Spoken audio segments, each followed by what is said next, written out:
Hello, and thanks for stopping by. Built between 1968 and 1972, the Trellick Tower, a 31-storey residential block on the corner of Golborne Road and Elkstone Road in North Kensington, is one of London's most distinctive modern landmarks, and one of its most divisive too, for it's a building that people tend to either love or hate. The architect behind the Trellick was an equally controversial figure, a fellow named Erno Goldfinger.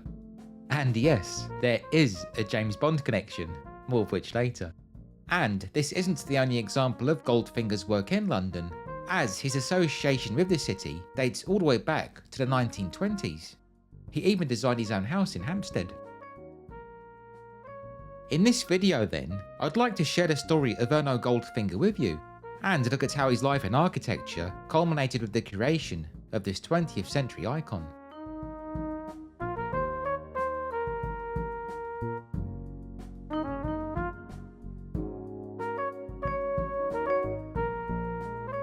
Erno Goldfinger was born in Budapest, then part of the Austro-Hungarian Empire, in 1902. At the age of 18, he moved to Paris to study architecture, and it was here that he developed a taste for surrealism and the avant-garde. Once qualified, Goldfinger set to work, and some of his earliest commissions were in London, his first being this fancy hair salon for Helena Rubinstein, which was built at 24 Grafton Street, Mayfair in 1926. Once unveiled though, Helena was horrified with the result, which she slated as being too modern. I guess she hadn't paid too much attention to the plans, and as such, she refused to pay Goldfinger's fee. Naturally, a legal battle ensued, and sadly, the salon was destroyed during World War II. A far happier commission for Goldfinger was the creation of a toy shop for his friends Paul and Marjorie Abbott at 94 Wimpole Street, which was completed in 1936. He even designed a number of toys which were sold here. The Wimpole Street site still exists today, although it's been altered beyond recognition and is now a bar, quite the opposite of its original intention. The way to spot it as a former toy shop is to look at the unit's front, which is set back from the street. Goldfinger designed it this way as he figured children would crowd around the windows to gob at the goodies inside, and so this was a measure to stop them from blocking the pavement.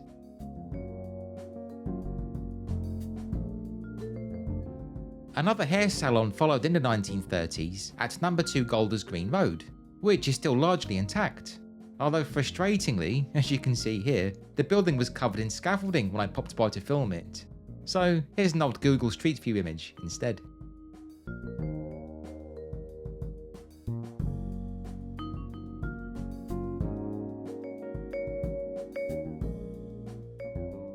In 1934, Erno Goldfinger and his wife Ursula, who was a heiress to the Cross and Blackwell Food Company, moved to London permanently, their first home being at the then brand spanking new High Point 1 flats on North Hill Highgate.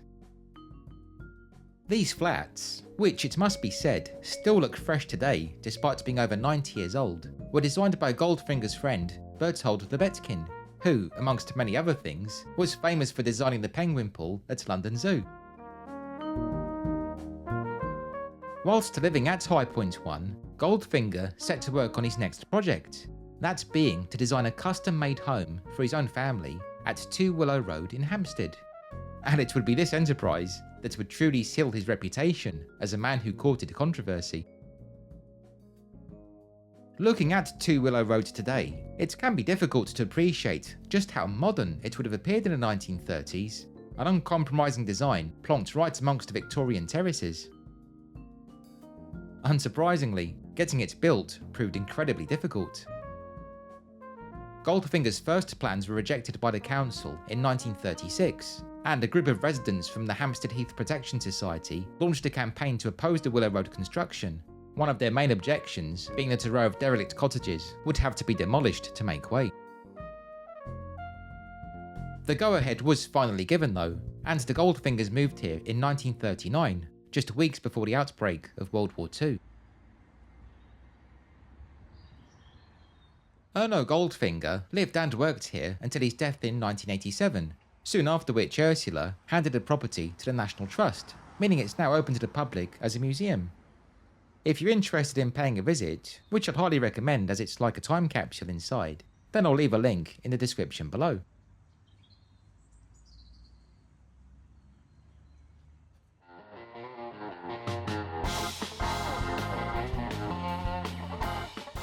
It's at this point that I should probably mention the James Bond connection, because Ian Fleming did indeed name one of Bond's arch-villains, Ulrich Goldfinger, after Erno Goldfinger.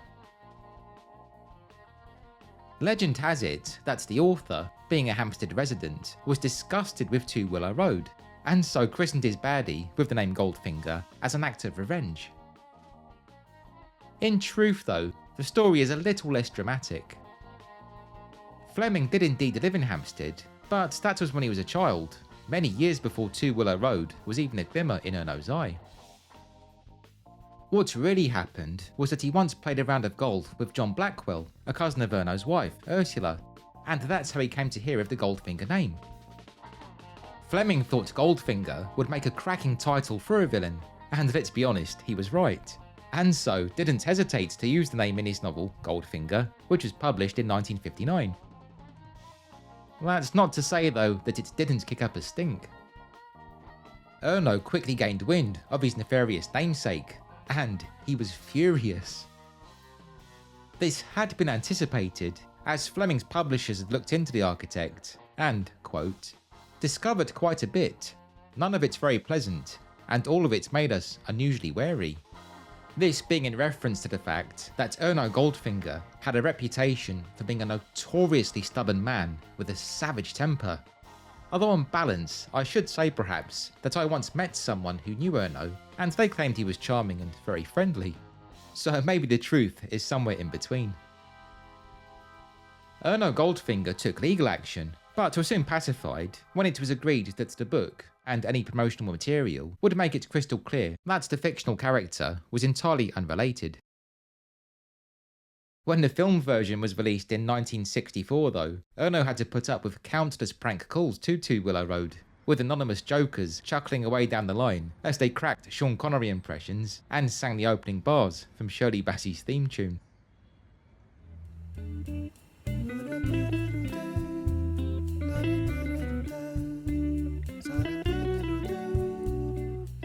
Despite his grumpy nature, Erno Goldfinger was a man determined to provide folk with decent living spaces.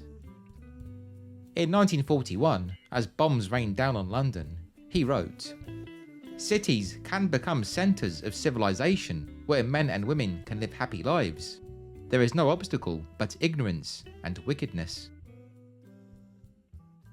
Soon after the war, Goldfinger began working in a style known as brutalism, a controversial form of architecture that emerged in the 1950s with an emphasis on functionality, blocky shapes, and the use of raw concrete. One of his earliest brutalist designs can be seen in Watford, that being Hill House on St Albans Road, which he drew up in 1959 as a combined factory and office complex for the Hill Furniture Company. A notable aspect of Hill House is this box-like structure, which juts out and bears stained glass panels, both features which can be seen in Goldfinger's later works. Goldfinger also designed several new schools for London, along with a large residential development at Elephant and Castle called Alexander Fleming House, or Metro Central Heights as it's since been rebranded. Dating from the early 1960s, Alexander Fleming House originally incorporated an Odeon cinema, which, sadly, was demolished in the late 1980s. A real loss in my opinion, whatever one may think of Goldfinger's architectural style. Fortunately, the Elephant and Castle pub, which is also part of the development, is still very much in business, and the perfect place to go if you fancy a drink whilst surrounded by Goldfinger's architecture. In 1963, shortly after the completion of Alexander Fleming House, Goldfinger was commissioned by the London County Council, soon to be the Greater London Council, the GLC, to build a tower block in Poplar, East London. His answer to the brief was the 26-storey Balfron Tower, which, although perhaps not as well known as the Trellick, is still a very distinct design, and a clear predecessor to its younger West London cousin. After its completion in 1967, Erno and Ursula spent 2 months living in a flat on the Balfron's 25th floor, from where they'd hold regular parties, to which residents would be invited to share their likes and dislikes regarding their new home. And it would be this feedback that Goldfinger would use when it came to designing his last major and most famous piece, the Trellick Tower.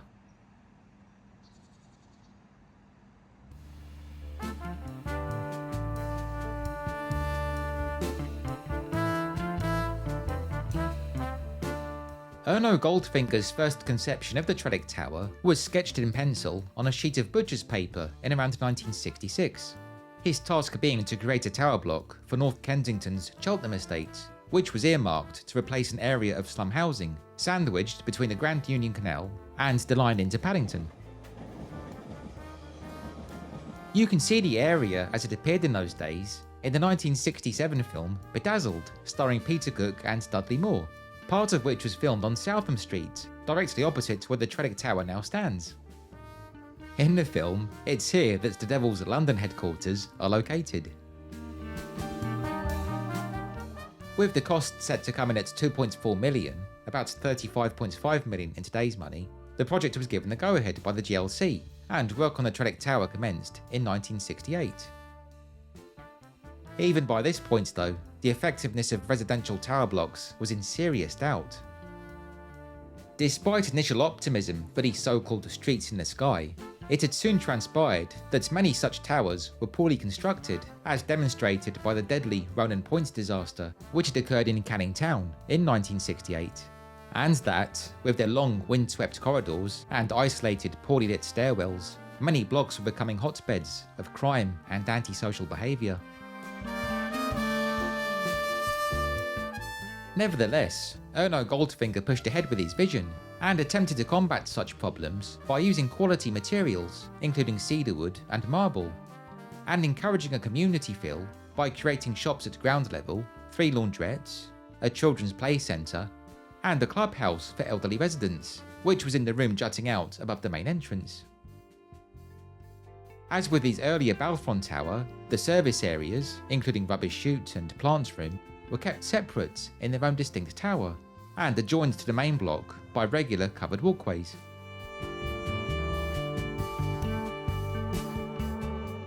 You can hear Erno Goldfinger discussing the Trellick Tower in this rare excerpt, which was recorded for the Open University in 1975.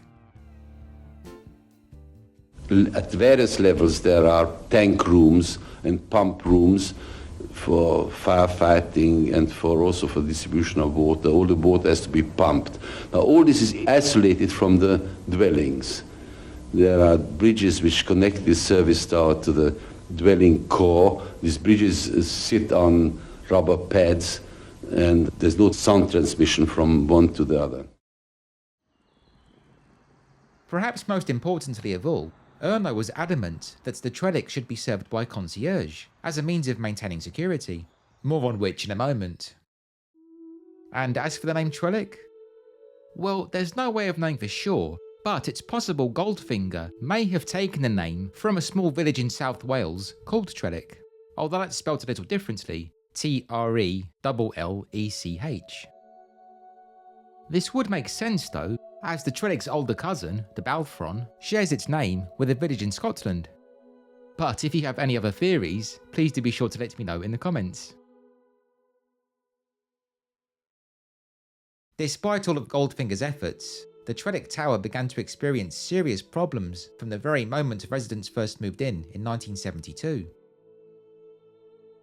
Due to budget cuts, no concierge materialised, thus leaving the tower's many floors and stairwells open to anyone who wished to wander in, including drunks and drug users.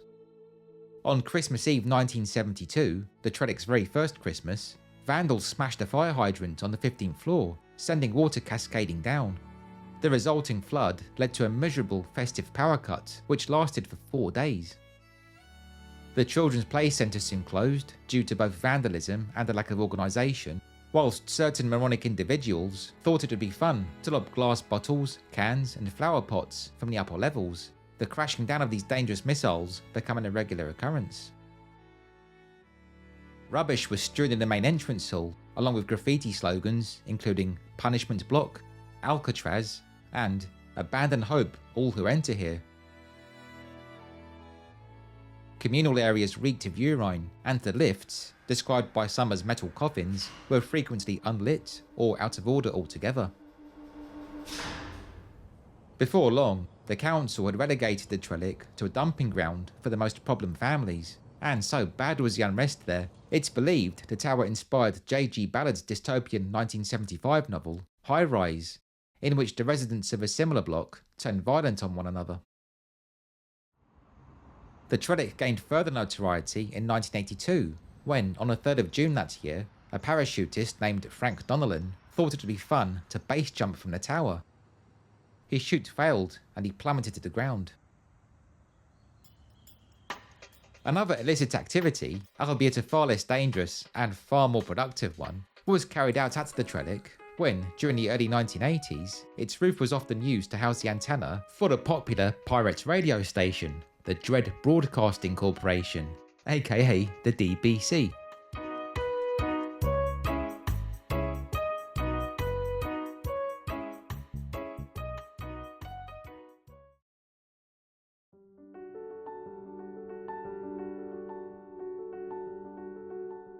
Despite the dreadful reputation the Trellick endured during the 1970s and 80s, many residents in what had become dubbed the Tower of Terror said it was only the communal areas which posed a problem. The flats themselves were generally praised for being spacious and well lit, Goldfinger having been an expert in utilising natural daylight. The views are also incredible. Near the top, on a good day, it's possible to see as far as the Chilterns and South Downs. The tower's fortune slowly began to change in 1984 when a new residents' association was formed, and by the early 1990s, the concierge which Goldfinger had insisted on 20 years before was finally set up. This, along with CCTV, vastly improved security within the tower. Goldfinger, who maintained an office within the Trellick, passionately defended his most famous creation, although sadly he died in 1987, meaning he never got to see the tower's turn in fortune. You can see his very last work, the much shorter but equally distinctive Glenkerry House, which was completed in 1977, back in East London, just across from the Balfron Tower. Today, the Trellick's status as a famous 20th century landmark, coupled with its location near Portobello Road and inclusion of smartly designed flats, has turned it into one of London's most sought-after addresses. In the late 1970s, the rent here was a mere £31 per fortnight, about £163 in today's money. Although looking at recent listings, the apartments here can now command around £900,000. So, make of that what you will.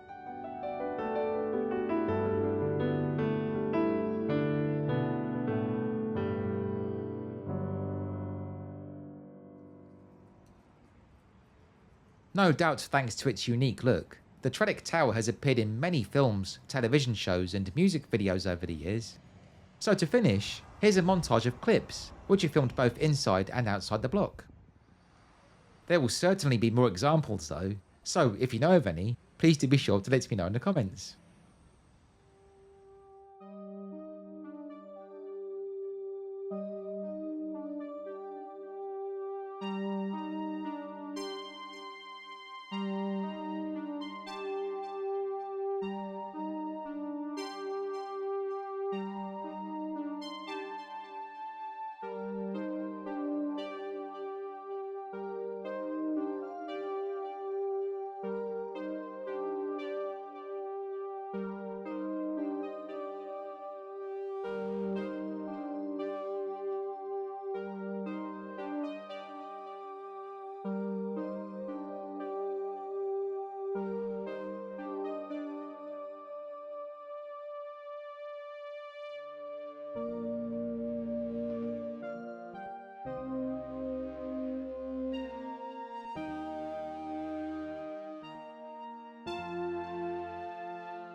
Thank you so much for watching.